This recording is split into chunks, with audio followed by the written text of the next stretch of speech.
दोस्तों, मार्केट पूरा का पूरा लाल रंग में डूबा हुआ है। जैसे ही नवंबर का महीना आया, कार सेल्स ऐसे फिसल गई जैसे पानी में फेंका हुआ पत्थर सीधा नीचे चला जाता है। टाटा मोटर्स ने महिंद्रा और हुंडई को पीछे छोड़कर नंबर 2 की पोजीशन तो पकड़ ली, लेकिन महिंद्रा के साथ जो सीन हुआ है उसे देखकर आप सच में हैरान रह जाओगे। नमस्कार दोस्तों, आज की इस कहानी में हम उन नंबर्स की बात करने वाले हैं जो इंडियन कार मार्केट की असली सच्चाई दिखा देते हैं। अक्टूबर में दिवाली का जश्न चरम पर था, शोरूम में भीड़ थी और डिलीवरीज फुल स्विंग में चल रही थी। लेकिन नवंबर आते ही मार्केट में अचानक एक अजीब सा सन्नाटा क्यों छा गया? आज हम एक एक करके हर कंपनी का पर्दा उठाएंगे, उनके फिगर्स को समझेंगे और आपको बताएंगे कि इस महीने आपके पसंदीदा ब्रांड के साथ बिल्कुल क्या खेल हो गया। तो सीट बेल्ट बांध लीजिए, क्योंकि यह कहानी सिर्फ नंबरों की नहीं बल्कि मार्केट के उतार चढ़ाव, डिमांड के मूड और इंडस्ट्री के रियल ड्रामा की है, जो इस सफर को काफी थ्रिलिंग बनाने वाला है। कहानी की शुरुआत करते हैं लिस्ट के 14वें नंबर से, जहां एक ऐसी कंपनी खड़ी है जो अपनी जबरदस्त बॉडी के लिए मशहूर है। मतलब लुक्स और मजबूती के मामले में बिल्कुल टैंक जैसी, लेकिन सेल्स के ग्राफ में इनकी लाइन लगातार नीचे जा रही है। जी हां, यहां बात हो रही है जीप की। नवंबर 2025 में जीप ने पूरे इंडिया में सिर्फ 253 कारें सेल्स की हैं। बिल्कुल सही सुना आपने, सिर्फ 253 यूनिट। अगर इसे अक्टूबर के नंबर्स से कंपेयर करें तो अक्टूबर में कंपनी ने 329 गाड़ियां बेची थीं, यानी सीधा सीधा लगभग 23% की ड्रॉप। सोचिए, पहले ही बिक्री कम और ऊपर से इतनी बड़ी गिरावट। जीप की कारों में कोई शक नहीं, ड्राइव करने में स्मूथ होती है और पावर का फुल डोज देती है। कंपास हो या मेरिडियन, सड़क पर निकलते ही लोग पलटकर जरूर देखते हैं। लेकिन असली समस्या यहीं आती है दोस्तों, क्योंकि आज का भारतीय ग्राहक सिर्फ मजबूत मेटल से खुश नहीं होता। उसे फीचर्स चाहिए, माइलेज चाहिए और सबसे बड़ी बात, बजट पर थोड़ा कंट्रोल भी चाहिए। जीप की कीमतें काफी ऊंची जा रही हैं और भारतीय ग्राहक अब काफी समझदार हो चुका है।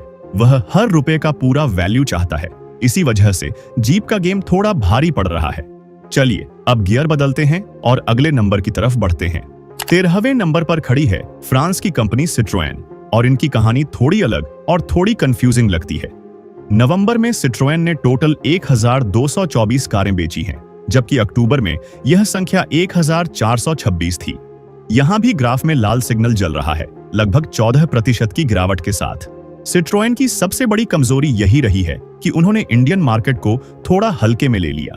उनका सोचना था कि हम मजबूत सस्पेंशन, इंजन और कंफर्ट दे देंगे और लोग लाइन लगाकर गाड़ी ले जाएंगे। लेकिन इंडिया में सीन थोड़ा अलग है भाई। यहाँ खरीदार को सनरूफ भी चाहिए, बड़ी टच स्क्रीन भी चाहिए, ऑटोमेटिक ऐसे भी चाहिए और थोड़ा प्रीमियम फील भी चाहिए। अभी तक सिट्रोएन पब्लिक का पूरा भरोसा जीत नहीं पाई है और लगता है इस प्रोसेस में इन्हें और समय लगने वाला है। अब चलते हैं एक स्टेप ऊपर 12वें नंबर पर, जहां मौजूद है जापान की एक कंपनी जो पिछले कई सालों से सिर्फ एक ही सहारे पर टिकी हुई है, निसान। निसान का हाल देखकर वही पुरानी लाइन याद आती है, डूबते को तिनके का सहारा, और निसान के लिए वह तिनका है उनकी मैग्नाइट।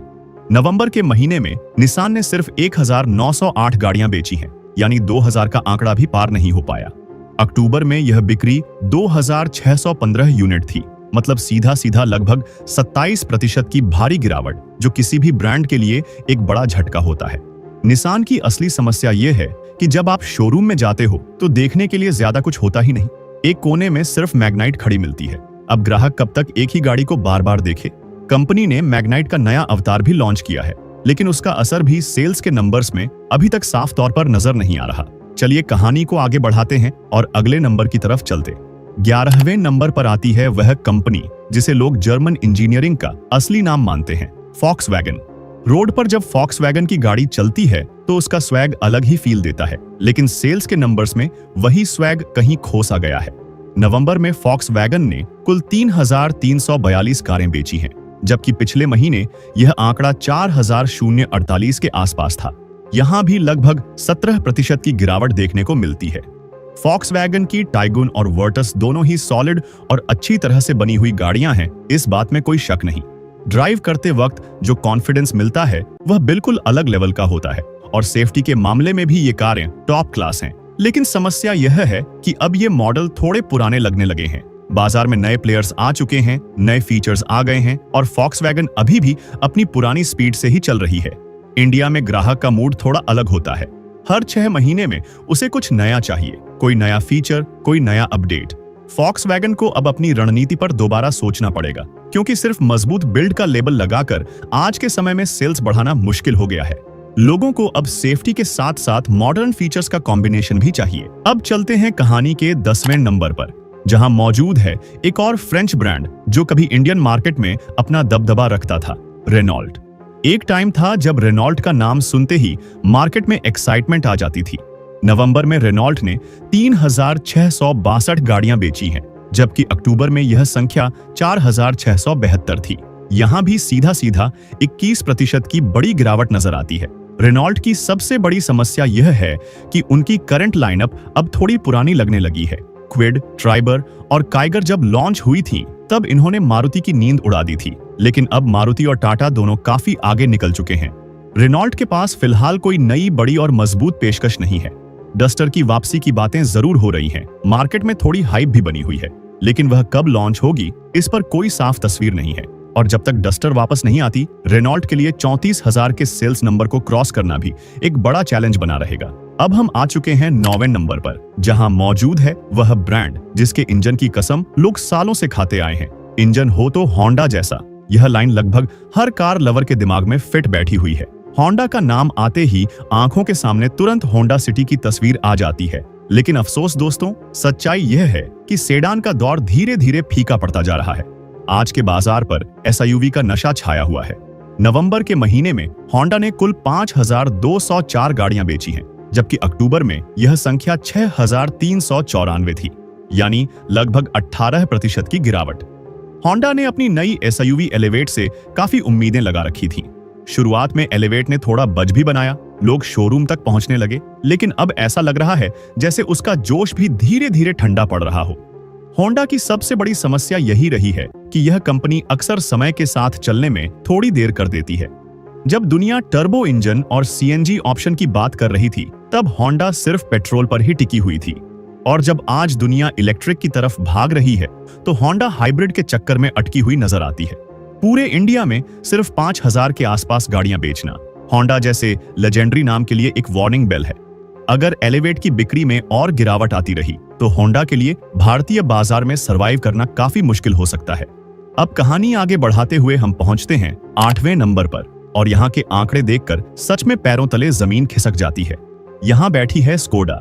स्कोडा के साथ इस महीने जो हुआ है उसे आप सीधा सीधा बाजार का भूकंप कह सकते हैं। नवंबर में स्कोडा ने 5491 गाड़ियां बेची हैं। आप कहोगे होंडा से तो ज्यादा ही हैं, इसमें प्रॉब्लम क्या है? प्रॉब्लम यह है दोस्तों कि पिछले महीने स्कोडा ने 8252 यूनिट्स बेची थी, मतलब सीधा सीधा 33% की भारी गिरावट, और यह पूरी लिस्ट में सबसे बड़ा फॉल है। अब सवाल यह उठता है कि आखिर स्कोडा के साथ अचानक ऐसा क्या हो गया? क्या लोगों ने एकदम से स्कोडा लेना बंद कर दिया? सच्चाई यह है कि इसके पीछे एक बड़ा कारण इनकी नई छोटी एसयूवी काइलैक हो सकती है, जिसने मार्केट में उम्मीदें तो काफी बना दी, लेकिन सेल्स के नंबर्स उस हाइप का साथ देते हुए नजर नहीं आ रहे हैं। अब 7वें नंबर पर खड़ी है वह कंपनी जिसने इंडिया में कनेक्टेड कार्स का ट्रेंड शुरू किया था, एमजी। एमजी मोटर ने नवंबर के महीने में कुल 5754 गाड़ियां बेची हैं, जबकि अक्टूबर में यह संख्या 6397 थी। यहां लगभग 10% की गिरावट देखने को मिलती है, जो बाकी ब्रांड्स के मुकाबले थोड़ी राहत वाली बात लगती है, क्योंकि अभी हमने 23% और 33% जैसे बड़े ड्रॉप भी देखे हैं। एमजी की नई कार विंडसर ने मार्केट में थोड़ा सा बज क्रिएट किया है और उनकी इलेक्ट्रिक कारों की बिक्री भी ठीक ठाक चल रही है, लेकिन हेक्टर और एस्टर जैसे पॉपुलर मॉडल्स की डिमांड अब पहले जैसी मजबूत नहीं रही। अब कहानी एक नया मोड़ लेती है, क्योंकि हम टॉप 6 के जोन में एंट्री कर रहे हैं, जहां कंपटीशन बिल्कुल ब्लेड की धार जैसा तेज हो जाता है। 6ठे नंबर पर आती है किया। जब किया ने इंडिया में पहला कदम रखा था तो मार्केट में सीधा तूफान आ गया था। सेल्टोस और सोनेट देखते ही देखते हर घर की विशलिस्ट बन गई थी, लेकिन नवंबर का महीना किया के लिए भी थोड़ा ठंडा सा रहा। कंपनी ने इस महीने 25,489 गाड़ियां बेची हैं, जबकि अक्टूबर में यह आंकड़ा 29,556 था, यानी यहां भी लगभग 14% की गिरावट है। किया की कारें लुक्स के मामले में सबसे ज्यादा स्टाइलिश और आकर्षक मानी जाती हैं। फीचर्स की लिस्ट भी काफी लंबी होती है, फिर भी बिक्री में गिरावट क्यों आई? इसका सबसे बड़ा कारण है बढ़ता हुआ कंपटीशन। आज टाटा और महिंद्रा भी लगभग वही फीचर्स ऑफर कर रहे हैं, और साथ ही ज्यादा सॉलिड बिल्ड क्वालिटी के साथ। किया को अब सिर्फ लुक्स पर निर्भर रहने के बजाय सेफ्टी और मजबूती पर भी ज्यादा फोकस करना होगा। 25,000 का बिक्री नंबर्स छोटा नहीं है, लेकिन किया की क्षमता को देखा जाए तो यह संख्या इससे काफी ऊपर होनी चाहिए। 5वें नंबर पर आता है वह ब्रांड जिसके नाम पर लोग बिना सोचे समझे भरोसा कर लेते हैं, टोयोटा। लेकिन इस महीने टोयोटा के साथ जो हुआ है वह सच में काफी बड़ा झटका माना जा रहा है। नवंबर में टोयोटा ने कुल 30,885 गाड़ियां बेची हैं, जबकि अक्टूबर में यह नंबर 40,257 था। मतलब सीधा सीधा लगभग 25% की भारी गिरावट। टोयोटा की गाड़ियों के लिए लोग 5 से 6 महीने तक वेटिंग में रहते हैं, फिर भी सेल्स में इतना बड़ा ड्रॉप कैसे आ गया? इसके पीछे एक वजह दिवाली का पोस्ट फेस्टिवल इफेक्ट भी हो सकता है, जहां ज्यादातर खरीदारी अक्टूबर में ही हो चुकी थी। अब दिल थाम कर बैठ जाइए दोस्तों, क्योंकि अब हम पहुंच गए हैं टॉप 4 में, जहां असली खेल बिगड़ने लगता है। अब चौथे नंबर पर फिसल कर आ गई है हुंडई। जी हाँ, आपने बिल्कुल सही सुना। हुंडई, जो पिछले कई सालों से नंबर 2 की कुर्सी पर लगभग परमानेंट बेस बनाकर बैठी थी, अब सीधा चौथे स्थान पर आ चुकी है। यह हुंडई के लिए किसी नाइटमेयर से कम नहीं है। नवंबर में हुंडई ने 50,340 गाड़ियां बेची हैं, जबकि अक्टूबर में यह संख्या 53,792 थी। यहां गिरावट सिर्फ 6% की है, जो आंकड़ों के हिसाब से ज्यादा शॉकिंग नहीं लगती। लेकिन असली दर्द बिक्री कम होने का नहीं, बल्कि रैंक गिरने का है। टाटा और महिंद्रा ने इस बार हुंडई को पीछे छोड़ दिया है। हुंडई की क्रेटा आज भी अपने सेगमेंट की किंग बनी हुई है, लेकिन वेन्यू, i20 और एक्स्टर जैसे मॉडल अब उतना मजबूत परफॉर्मेंस नहीं दिखा पा रहे हैं। हुंडई के लिए यह समझना मुश्किल हो रहा होगा कि गलती कहां हो रही है, क्योंकि प्रोडक्ट अच्छा है, सर्विस नेटवर्क मजबूत है, फिर भी देसी ब्रांड्स का तड़का इस बार भारी पड़ गया है। चौथे स्थान पर आना हुंडई के लिए एक साफ क्लियर वार्निंग बेल चेतावनी की घंटी है। अब बारी आती है तीसरे नंबर की, जहां वह खिलाड़ी खड़ा है जिसने सबको सरप्राइज भी किया और खुद एक बड़ा झटका भी झेल लिया, महिंद्रा। नवंबर के महीने में महिंद्रा तीसरे स्थान पर रही और कंपनी ने कुल 56,336 गाड़ियां बेची हैं। यह आंकड़ा सुनने में काफी मजबूत लगता है, लेकिन जरा अक्टूबर के डेटा पर नजर डालिए। अक्टूबर में महिंद्रा ने 71,624 कारें बेची थीं, यानी सिर्फ एक महीने में लगभग 21% की भारी गिरावट। 15,000 से ज्यादा यूनिट्स कम बिक गईं। यह गैप काफी बड़ा है और स्वाभाविक रूप से सवाल खड़े करता है। महिंद्रा के पास स्कॉर्पियो एन, XUV 700 और नई थॉर रॉक्स जैसे सुपरहिट प्रोडक्ट्स हैं। कंपटीशन भी फुल है, फिर भी बिक्री इतनी तेजी से नीचे क्यों आई? क्या दिवाली के चक्कर में अक्टूबर में ही सारा स्टॉक निकाल दिया गया और नवंबर में डिलीवरी के लिए गाड़ियां ही कम पड़ गईं? या फिर लोगों ने अपनी बुकिंग्स कैंसिल करनी शुरू कर दी? वजह जो भी हो, महिंद्रा का दूसरे स्थान से फिसलकर तीसरे पर आना और इतनी बड़ी गिरावट देखना काफी शॉकिंग है। लेकिन एक बात जरूर माननी पड़ेगी, इतनी बड़ी गिरावट के बाद भी महिंद्रा हुंडई से आगे खड़ी है, जो साफ तौर पर कंपनी की बढ़ती हुई पावर और ब्रांड स्ट्रेंथ को दिखाता है। और अब भाइयों और बहनों, तालियों के साथ स्वागत कीजिए भारत की दूसरी सबसे बड़ी कार कंपनी का। दूसरे नंबर पर है टाटा मोटर्स। टाटा ने इस महीने सच में कमाल कर दिया है दोस्तों, क्योंकि उन्होंने महिंद्रा और हुंडई दोनों को पीछे छोड़ दिया है। नवंबर में टाटा मोटर्स ने कुल 57,436 गाड़ियां बेची हैं। हाँ, अक्टूबर के मुकाबले यहां भी लगभग 6% की गिरावट जरूर है, क्योंकि अक्टूबर में यह आंकड़ा 61,134 था। लेकिन गिरते हुए बाजार में भी टाटा ने अपनी पोजीशन मजबूत बनाए रखी है। टाटा की पंच, नेक्सॉन और अब नई कर्व ने पूरा गेम ही पलट दिया है और पंच तो पब्लिक की एब्सोल्यूट फेवरेट बन चुकी है। टाटा की सबसे बड़ी जीत यह है कि उन्होंने साबित कर दिया है कि एक भारतीय ब्रांड विदेशी कंपनियों को सीधे तौर पर चुनौती दे सकता है। सेफ्टी, डिजाइन और अब फीचर्स, टाटा ने हर फ्रंट पर काम किया है। नंबर 2 की पोजीशन पर पहुंचना टाटा के लिए एक मैसिव अचीवमेंट है और यह साफ संकेत देता है कि देश का भरोसा अब देसी लोहे पर और भी ज्यादा मजबूत होता जा रहा है। और अब कहानी के आखिरी मोड़ पर हम पहुंच चुके हैं। पहले नंबर पर वह कंपनी जो सालों से बादशाह बनकर बैठी हुई है, मारुति सुजुकी। चाहे मार्केट में आंधी आए या तूफान, मारुति का सिंहासन हिलाना आसान नहीं होता। नवंबर के महीने में मारुति ने कुल 1,70,971 गाड़ियां बेची हैं। जी हां, 1,70,000 से ज्यादा। बाकी सारी कंपनियां मिलकर भी अक्सर इतना वॉल्यूम नहीं निकाल पाती जितना मारुति अकेली कर जाती है। अक्टूबर में यह संख्या 1,76,318 थी, यानी यहां सिर्फ लगभग 3% की छोटी सी गिरावट देखने को मिलती है। जब पूरे बाजार में हल्ला बोल और पैनिक का माहौल बना हुआ है, तब मारुति का सिर्फ 3% गिरना उसकी असली ताकत को दिखाता है। यही होती है असली बादशाहत। ऑल्टो से शुरू होकर ब्रेजा और अब ग्रैंड विटारा तक, मारुति की लगभग हर कार कंपनी के लिए पैसा छापने वाली मशीन बन चुकी है। लोग अक्सर कहते हैं कि मारुति की गाड़ियां हल्की होती हैं, लेकिन सेल्स के नंबर्स एक बिल्कुल अलग ही कहानी सुना रहे हैं। भारत का खरीदार आज भी अफोर्डेबल, अच्छी दिखने वाली और लो मेंटेनेंस गाड़ी को सबसे ज्यादा अहमियत देता है।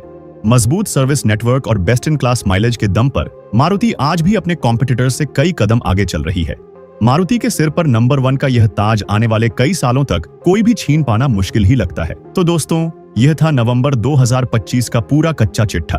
अगर आपने पूरी कहानी ध्यान से समझी हो तो एक बात बिल्कुल साफ है कि पूरा कार मार्केट नीचे की तरफ गया है। टाटा के लिए यह महीना खास रहा क्योंकि वह सीधा नंबर 2 की पोजीशन पर पहुंच गए हैं। महिंद्रा को बड़ा झटका लगा है, लेकिन फिर भी वह रेस से बाहर नहीं हुए हैं और अभी भी मजबूत स्टांस में खड़े नजर आते हैं। हुंडई के लिए स्थिति थोड़ी ज्यादा गंभीर हो गई है क्योंकि वह फिसलकर चौथे नंबर पर आ चुकी है। स्कोडा और निसान जैसे ब्रांड्स के लिए ये आंकड़े एक जोरदार चेतावनी की घंटी की तरह बज रहे हैं। मार्केट का यह उतार चढ़ाव चलता रहता है, यह कोई नई बात नहीं है, लेकिन एक सच्चाई अब बिल्कुल सामने आ चुकी है। भारतीय ग्राहक अब पहले से काफी ज्यादा समझदार हो गया है। वह सिर्फ ब्रांड नेम पर नहीं जाता, उसे वैल्यू चाहिए और काम और दाम दोनों का सही बैलेंस चाहिए। अब सवाल यह है कि क्या अगले महीने यानी साल के आखिरी महीने दिसंबर में महिंद्रा एक मजबूत कमबैक कर पाएगी? क्या टाटा अपनी नंबर 2 की कुर्सी को बचाकर रख पाएगा? और क्या हुंडई अपनी इस हार का जवाब दे पाएगी? अपनी राय नीचे कमेंट्स में जरूर शेयर कीजिए। अगर आपको यह देसी स्टाइल का मार्केट एनालिसिस पसंद आया हो तो चैनल को सब्सक्राइब करना बिल्कुल मत भूलिएगा। मिलते हैं अगले वीडियो में, तब तक के लिए जय हिंद, जय भारत।